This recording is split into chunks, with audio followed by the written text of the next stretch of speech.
네, 9월 들어서 비트코인과 같은 가상화폐의 가격이 급등락을 반복하고 있습니다. 중국 정부가 해외로의 자금 유출 주범으로 이 가상화폐를 지목하고 규제에 나섰기 때문인데요. 이에 따라 투자자들의 높은 경각심이 필요한 상황입니다. 관련 내용 창원대학교 우기훈 교수와 현황과 전망 살펴봅니다. 네, 어서 오십시오. 네, 안녕하십니까. 네, 최근에 가상 통화 가격, 화폐 가격 많이 움직이고 있다고 하는데 간단하게 짚어주시죠. 네, 뭐 가상 통화 움직임이 급변동하고 있습니다. 예. 지난 13일자 영국의 더 타임즈를 보면 영국의 투자 펀드 회사 하나가 가상 화폐에 투자했다가 예. 고객 돈은 95%를 날리고 무너졌다 이런 보도 기사를 봤는데요. 예. 뭐 한국에도 뭐 그런 유산사 95%면 많이 날렸네요. 그런 사항이 있지 않을까 걱정입니다. 그래서 그 가상화폐의 대표적인 것으로 볼 수 있는데 비트코인을 중심으로 가격 변동을 한번 보자면 예. 이번 달 들어서 가격 변동이 굉장히 컸습니다.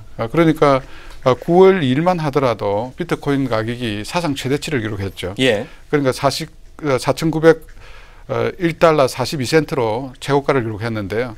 그런데 이 가격은 9월 5일에 4,085달러 34센트를 기록해서 거의 뭐 900달러 가까이 떨어졌습니다. 예. 그리고 다시 4,500달러대를 회복했다가 그런데 그 이후에 지속적으로 떨어져서 4,000달러대가 무너지고 예.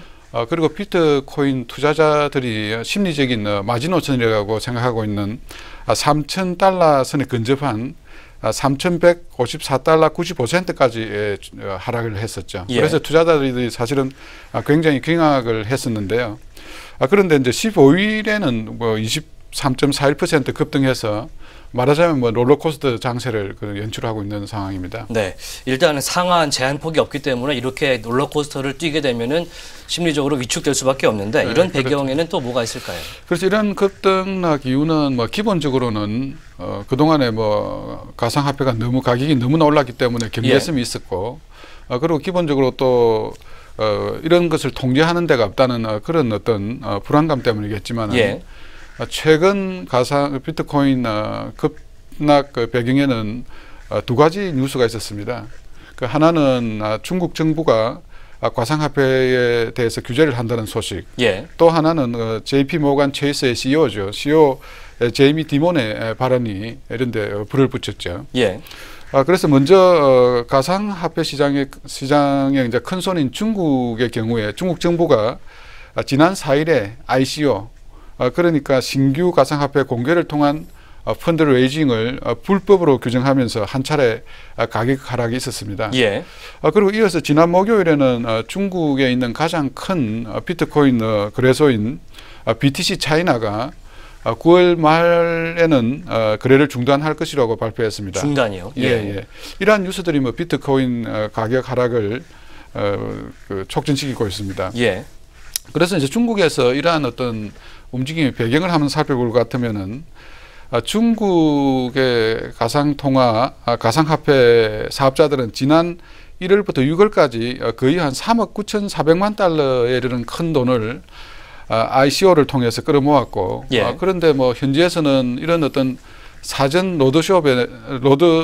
로드쇼에는 뭐 할머니들까지도 참가할 정도로 그 분위기가 굉장히 과열됐다고 합니다. 예.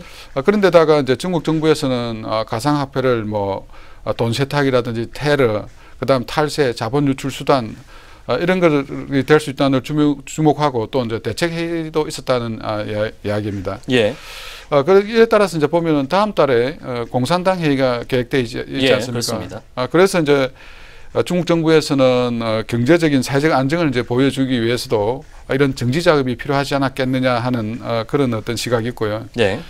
또 그리고 이와는 별개로 이제 북한의 그 해킹 사태 이런 것도 어떤 현실적인 어려움으로 굉장히 걱정을 많이 하고 있는 것 같습니다. 예.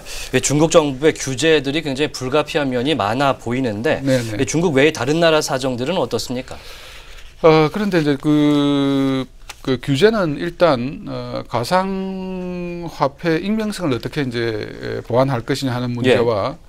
그다음에 가상화폐를 자산으로 볼 것이냐 아니면 통화를 볼 것이냐 이런 것이 주요한 관건이 될 것 같습니다. 예. 그 자산이냐 통화라는 문제는 만약에 가상화폐를 통화로 인정한다면은 뭐 자금 우리가 이제 법정 통화에서 적용되는 그런 어떤 규제들이 적용이 되겠죠. 그러니까 자금 세탁 반지법이나 외환거래법 이런 것들이 이제 적용이 되겠죠. 예.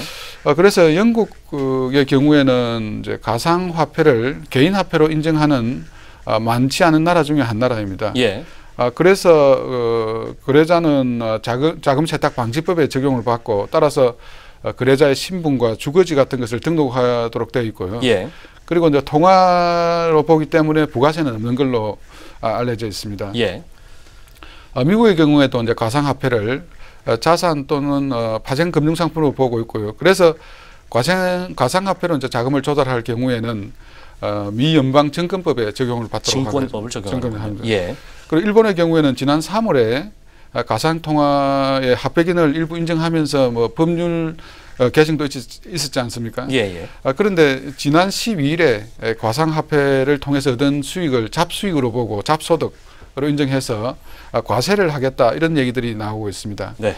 그래서 뭐 어떻게 보면 이제 판단이 쉽지는 않다 이렇게 볼 수가 있죠. 호주에서도 규제 움직임이 있었죠. 예. 그렇다면 우리나라의 규제 현황은 현재 어떻습니까? 딱히 드러난 거는 지금으로는 없는데 지난 9월 1일에 금융위원회 주재로 디지털 통화 제도화 TF가 처음으로 열렸습니다. 예. 거기에서는 보도 자료를 보니까 가상 통화를 통화나 금융 상품으로 보기 어렵다고 얘기를 했더군요. 예. 그리고 또 그러면서 이제 가상 통화 취급업자의 본인 확인이라든지 자금 세탁 금지 의무 부과라든지 소비자 보호 등을 추진하겠다 하는 정도로 얘기가 된 것 같습니다. 예. 앞으로의 가상 통화의 이 화폐의 전망에 대해서 좀 굉장히 짧게 부탁드리겠습니다. 네네. 그래서 전망에 대해서는 긍정론과 부정론이 이제 엇갈리고 있는데요. 우선 긍정론으로 볼 것 같으면은 가상 화폐에 기반이 되고 있는 블록체인 기술이 상당히 새로운 금융 생태계를 만들 것이다 하고 주장하는 사람들도 꽤 있는 편이죠. 네. 그러니까 사인 간의 거래가 분산된 네트워크로 통해 이제 가능해졌다 이런 것도 있고요. 예. 또 나아가서는 어떻게 보면 이제 이 분산 블록체인 기술이 어떻게 보면 IT 플랫폼 산업을 어떻게 해체할 수도 있다. 그러니까 지금까지는 어떤 IT 플랫폼들이 거대 기업들에 의해서 장악이 되고 독점되고 있지 않았습니까? 예.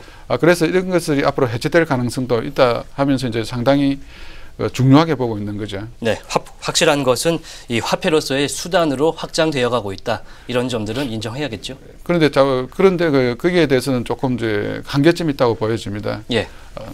왜냐하면은 이 화폐가 늘어나면 통화 정책에 상당히 애로사항이 있기 때문에 이런 점에 대해서는 BIS에서도 지적한 바가 있고요. 예, 알겠습니다. 여기까지 듣도록 하겠습니다. 창원대학교 우기훈 교수와 가상화폐 규제와 전망 알아봤습니다.